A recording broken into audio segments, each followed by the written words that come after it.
Pemirsa, polemik pemilihan umum 2024 dengan sistem proporsional terbuka atau tertutup kian memanas. Lantas, mana yang lebih baik?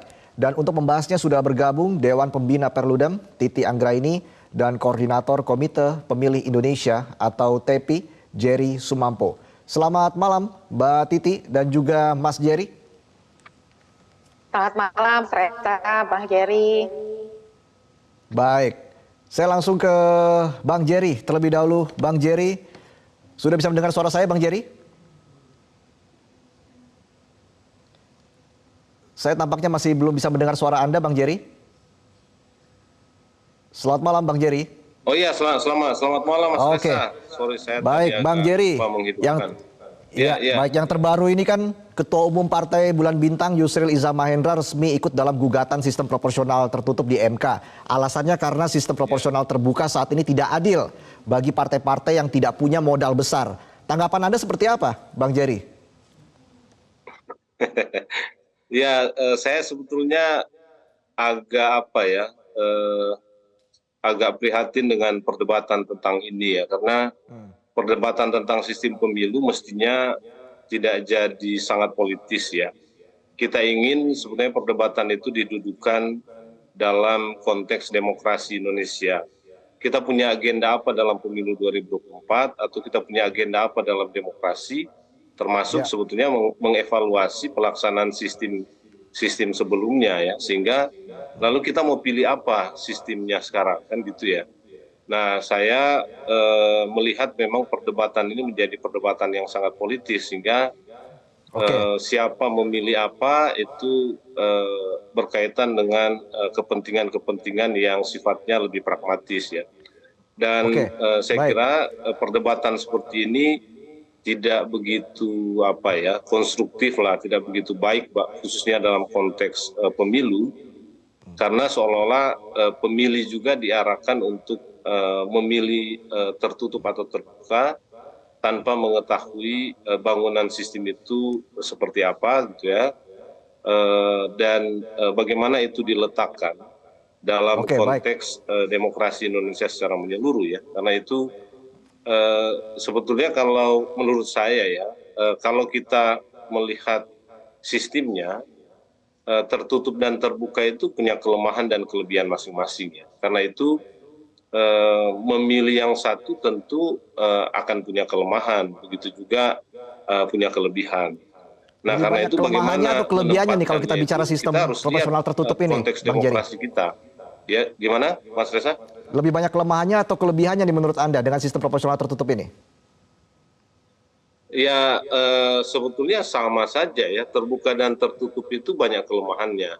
Nah, sekarang kita mau apa ya? Misalnya, kalau kita prihatin dengan politik uang yang sejak pemilu 2004 atau katakanlah 99 ya, setelah itu kemudian pilkada 2005 sampai sekarang begitu marak, mungkin pilihan kita adalah sistem tertutup, karena sistem terbuka itu membuat uang lebih mudah beredar ya, karena caleg-caleg respon Anda di setiap partai langsung terkait dengan pendapat dari Bang Jerry?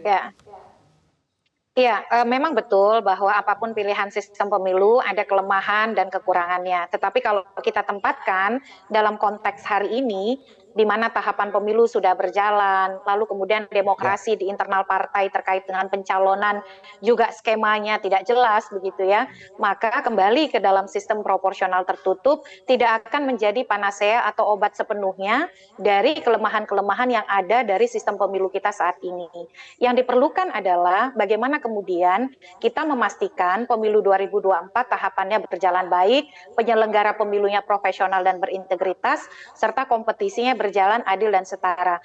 Nah, ketika demokrasi internal partai terkait pencalonan itu tidak tersedia, bagaimana pelibatan anggota, bagaimana anggota misalnya diberikan fasilitasi untuk ikut menentukan nomor urut dan seterusnya, maka kembali ke sistem proporsional tertutup itu sama saja dengan memperkuat hegemoni elit dan juga segelintir orang-orang di dalam partai. Makanya kemudian kalau kita lihat fenomena hari ini Mas Reza dan Bang Jerry ya, bagaimana partai-partai politik berduyun-duyun menjadi pihak terkait di Mahkamah Konstitusi, itu sebenarnya cukup ironis karena seolah-olah kita memindahkan perdebatan pembentuk undang-undang bukan di gedung parlemen tetapi ke gedung Mahkamah Konstitusi. Jadi ini yang kemudian agak melenceng ya, karena sekali lagi harapan kita perdebatan soal sistem pemilu itu didiskusikan dengan holistik, dengan menyeluruh, lalu dengan partisipasi yang bermakna di antara semua pemangku kepentingan, bukan adu kuat di gedung Mahkamah Konstitusi begitu. Oke, nanti kita akan bahas lebih jauh lagi terkait sebenarnya peluangnya seperti apa pemilu 2024 itu akan dilakukan secara proporsional tertutup. Apalagi kalau kita bicara tadi Mbak Titi mengatakan waktunya yang cukup mepet ini. Nanti kita bahas saat lagi, tetaplah di Prime Time News. Saya langsung ke Bang Jerry lagi. Bang Jerry, kalau kita bicara soal proporsional terbuka ini kan sebenarnya lahir dari putusan MK sebagai koreksi atas buruknya sistem proporsional tertutup khususnya sepanjang era Orde Baru begitu Bang Jerry. Mungkin tidak pemilu 2024 ini akan dilakukan secara proporsional tertutup. Kembali lagi begitu ke masa Orde Baru. Apakah ini memungkinkan, peluangnya seperti apa atau sangat kecil? Karena kan kita bicara waktu yang juga sangat mepet ini. Iya betul, saya kira kita harus ingatkan MK ya. Meskipun Perludem itu mengkritik MK juga ya soal semestinya pembuatan sistem itu jangan di MK diputuskan. Cuma kan di masa lalu itu justru proporsional terbuka itu diputuskan juga oleh MK. Dan kita mengalami problem yang sama seperti yang Mbak Titi bilang. Dulu itu diputuskan di tengah jalan, malah ketika daftar caleg itu sudah disusun. Tiba-tiba kita pakai sistem terbuka. Lalu kita sekarang seolah-olah mau mengulanginya lagi. Memang bedanya sekarang ini daftar caleg belum terbuka. Jadi daftar caleg ini belum tersusun ya dan belum ditetapkan. Kalau dulu kan sudah. Nah kalau kita menghitung peluang, makanya begini, saya kira kita harus dorong MK itu untuk melihat substansi sistem ini secara lebih mendalam. Kita nggak boleh MK itu nggak boleh dalam pertimbangannya itu menjadi pertimbangan politis. Ini berbahaya karena kemungkinan nanti kalau terlalu politis pertimbangan MK di 2029 nanti kita rubah sistem lagi ketika kekuatan politik di DPR itu sudah berubah. Jadi MK itu bagi saya ya meskipun mungkin kadang-kadang begini ya. Memang kewenangan pembuatan sistem itu ada di pembuat undang-undang. Tapi seringkali pembuat undang-undang itu tidak bisa berpikir lebih substansial. Justru mungkin peluangnya di MK, kita dorong MK berpikir lebih substansial untuk menempatkan sistem ini. Jangan berpikir politis. Itu menurut saya akan berbahaya. Jangan berpikir politis. Itu poin yang saya tangkap tadi. Oke. Ya, saya ke Ya baik, saya langsung ke Mbak Titi lagi. Mbak Titi bicara soal MK tanggal 17 nanti hari Selasa. Akan ada sidang MK. Yang ketiga, KPU juga akan memberikan kajian dampak dari kedua sistem ini. Apa yang diharapkan oleh Perludem terkait dengan sidang MK nanti pada tanggal 17? Ya, kalau sidang tanggal 17 itu kan hanya mendengarkan keterangan ya. Jadi apa yang akan disampaikan oleh pemerintah dan DPR, biasanya pemerintah dan DPR itu akan membela produk hukum yang mereka buat. Dalam hal ini Undang-Undang Nomor 7 tahun 2017. Kalau KPU itu ya akan bicara tentang bagaimana implikasi-implikasi teknis dalam sistem. Jadi KPU akan bicara mestinya secara netral dan profesional bagaimana kemudian penyelenggaraan pemilu, apa pengaruhnya terhadap tahapan dan juga manajemen kepemiluan. Tetapi begini, agak beda dengan 2009 yang putusannya itu di Desember 2008. 2008 itu putusannya bicara soal bagaimana menentukan caleg terpilih. Jadi waktu itu masih 30% dari kuota harga kursi atau bilangan pembagi pemilih.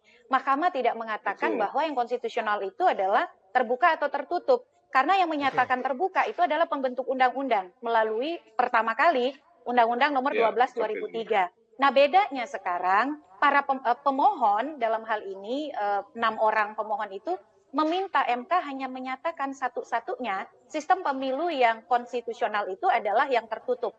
Ini agak bahaya karena kalau begitu dia akan menutup keran kita bicara improvisasi, penguatan, dan kemudian Baik. pilihan-pilihan variatif dari sistem di masa yang akan datang. Semoga Mahkamah, kita senang dengan aktivisme Mahkamah Konstitusi untuk memperkuat praktik demokrasi, tapi jangan kebablasan begitu ya, Jangan karena masa kebablasan. depan demokrasi Oke. kita dipertaruhkan. Baik.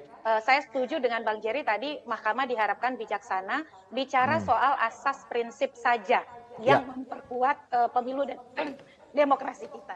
Baik, terima kasih Dewan Pembina Perludem Titi Anggraini dan juga Koordinator Komite Pemilih Indonesia atau TEPI, Jerry Sumampo, sudah Terima bergabung kasih. bersama kami di Prime Time.